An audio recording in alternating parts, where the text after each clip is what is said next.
ఎలా ఎలా అప్రమత్తంగా ఉండాల్సిన అవసరమా కొద్ది రోజులు? అంటే ఇక్కడున్న స్లీపర్ సెల్స్ ఈ టైంలో తొందరపడరు. ఎందుకంటే ఇప్పుడు కొట్టి చంపేస్తారు జనం. అవును. ఎవరు లేనప్పుడు ఏదో గబక్కం చేయడం వేరు. ఈ టైంలో చిన్నది జరిగిందంటే కొట్టి చంపేస్తారు జనం. కాబట్టి అట్లాంటి స్లీపర్ సెల్స్ కూడా బయటకు వచ్చే ధైర్యం చేయరు ఈ టైంలో.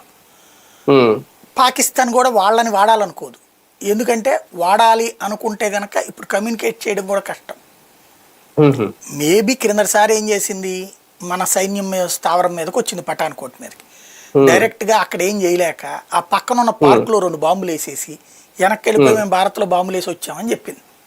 పఠాన్కోట్ స్థావరం ధ్వంసం అయిపోయింది, భారత్ దాచేస్తుందని చెప్పింది. ఇప్పుడు ఆ మధ్యన ఇజ్రాయెల్ ఇరాన్ మీద అటాక్ చేసింది. ఇరాన్కి సంబంధించిన భూకంపం వచ్చినట్టు అయిపోయింది, అక్కడ పెద్ద ఎత్తున పేల్చి పడేసింది. దానికి ఇరాను మరి పబ్లిక్ ముందు, వాళ్ళ దేశం జనం ముందు పరుగు పోకూడదని ఇజ్రాయెల్ మీద అటాక్ చేస్తున్నాం అని చెప్పింది ముందే. చెప్పినప్పుడు అమెరికా, యూరప్ దేశాలు, ఇజ్రాయెల్ అందరూ సిద్ధంగా ఉన్నారు. వీళ్ళు 100ల కొద్ది మిస్సైల్ వాడారు, వాళ్ళు 100ల కొద్ది రివర్స్ మిస్సైల్ వాడి దారిలోనే పేల్చేశారు.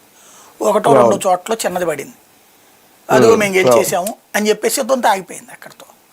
అట్లాంటిది మాత్రమే చేయగలరు ఇక్కడ పాకిస్తాన్. అంటే వాళ్ళ దేశపు యొక్క పౌరులకు ఏదో చెప్పుకోవడానికి మానసిక యుద్ధం చేయాల్సిందే తప్పించి ప్రత్యక్ష యుద్ధం ఈ దఫా మన సైన్యం మీద, క్రిందసారి కూడా పఠాన్కోట్లో మన సైనిక స్థావరం మీద పడలా.